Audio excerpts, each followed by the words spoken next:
Thank you, everybody. I appreciate you coming today, and I've got a brief statement. On behalf of my mother and myself, my brother, and my father's grandchildren, I first of all want to thank you for all the effort that you've put in place today. We're blown away by the generosity of the community, the police force, the local media, and an individual, Gordon Outerbridge, today, who's been driving me around and taking me to the local establishments to talk to people. And it's been amazing to get everybody's support.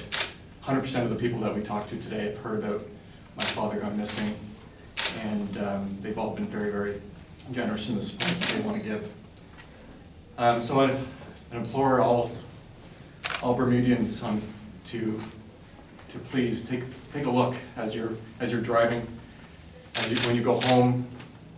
Take a look in your backyard, in a shed, under the stairs, anywhere where someone might be hiding. He's a really good man, a great grandfather, great husband, great dad. So I'd ask you to take a few minutes out of your day today to please take that extra look, because I really believe we're going to find him with your help. So thank you. Any questions? Yes. What is your father's mental state? I can't speak to his mental state right now, of course, but in general, he has a short-term memory problem. The amazing thing is when you speak to him, if anybody spoke to him today that you didn't know him, he would know details about his past that none of us would ever remember. You know, the university he went to, the room numbers that he had in university. He certainly remembers my two kids' names, my two daughters. He is very active, plays golf, so you wouldn't know a difference. But he does have a short-term memory problem. So the worry is when he went for a walk Friday night at 10, he didn't know how to come. He didn't remember how to come back, and we think he just kept on walking. And to his mental state today, I think he's scared. And I know if he was out and about, he would ask for help, and where he could. Has he gone missing before? We've traveled lots, and this has never happened. Once before, he had gone missing for a few hours, and we found him in our backyard. So no, not like this. And you said he has short-term memory problem. Does it have a classification? Not to my knowledge.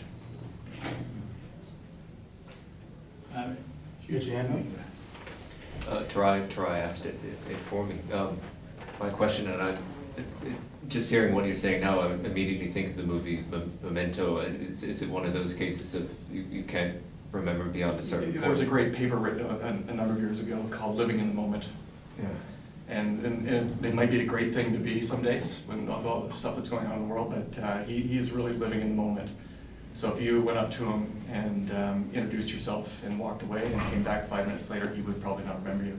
However, if something happens over a greater period of time, like knowing my children, my two daughters, he remembers their names, their ages, what they're up to, their activities, that sort of thing. But he wouldn't remember you if it was a short-term thing.